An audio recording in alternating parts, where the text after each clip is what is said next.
Hello बच्चों, हमारा question है ए 150 ml of solution of iodine is divided into two unequal parts.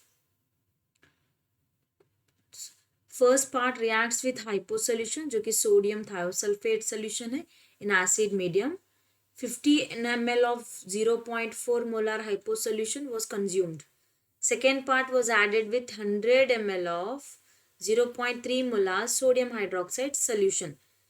Residual base required 10 ml of 0.3 molar oxalic acid solution for complete neutralization. What was the initial concentration of I2? तो I2 का हमें molarity calculate करना है कि हमने जो solution यहाँ पे लिया है 150 ml of solution of iodine हमने यूज किया है, तो उसकी मोलारिटी कितनी है. तो पहले हम क्या करेंगे, यहाँ पे हमने आयोडीन को डिवाइड किया है टू पार्ट्स में. एक पार्ट हमें रिएक्ट कर रहे हैं हाइपो सोल्यूशन के साथ जो कि हमारा सोडियम थायोसल्फेट है. तो बेस्ड ऑन दैट हम क्या करेंगे, कितना वहां पे सोडियम थायोसल्फेट कंज्यूम्ड हो गया है हम वो कैलकुलेट करते हैं मिलीमोल्स. ठीक है, तो हमारी इक्वेशन क्या रहेगी यहाँ पे, अगर हम रिएक्शन देखते हैं, रिएक्शन अगर हम ले रहे हैं तो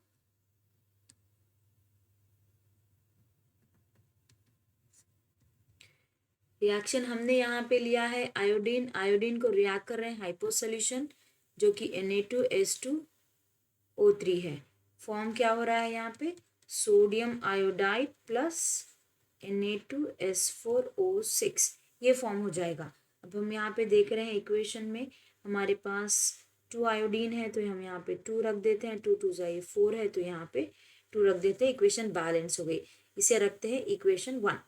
अब अगर हम यहाँ पे कैलकुलेट करते हैं मिलीमोल्स इस इक्वेशन के हिसाब से, तो हमारे मिलीमोल्स ऑफ Na2S2O3 कंज्यूम्ड अगर हम देख रहे हैं यहाँ पे, तो कितना यहाँ पे कंज्यूम्ड हो गया है, हमने यहाँ पे लिया है 15 ml of 0.4 molar hypo solution consumed हो गया है. तो हम लिखेंगे यहाँ पे 15 इंटू 0.4, तो ये हो जाएगा हमारा 6 मिली मोल जो कि डिवाइड होगा टू पार्ट्स में. ठीक है, तो यहाँ पे हम मिलीमोल्स क्या कंसीडर करेंगे,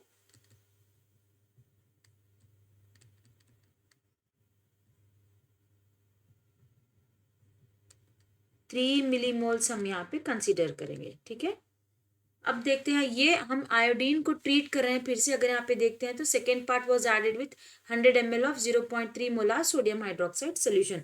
तो इस आयोडीन में हमने ऐड किया है, हमने कितने आयोडीन लिया है यहाँ पे, 3 आयोडीन्स लिया है. तो अब इक्वेशन देखिए हमारी क्या हो जाती है,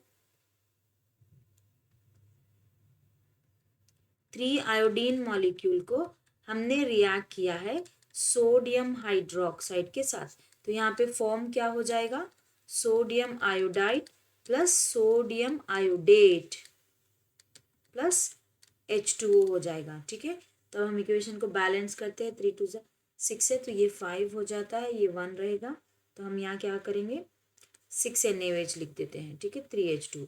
ये इक्वेशन हमारी बैलेंस हो गई. इसे रखते हैं equation 2.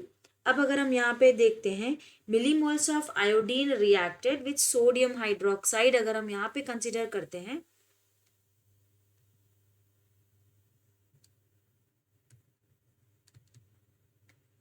millimoles of iodine reacted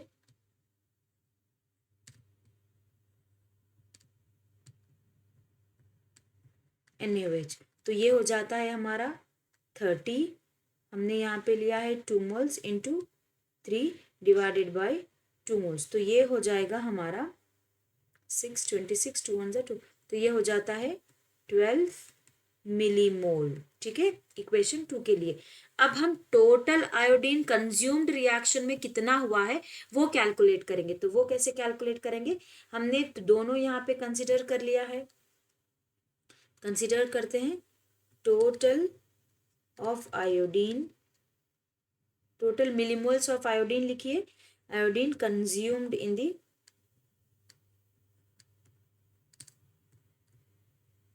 the reaction 1 and 2. तो ये हो जाता है हमारे पास है 1 में हमें आया है 3 मोल्स, 2 में हमें आया है 12 मोल, तो ये हो जाता है 15 मिलीमोल.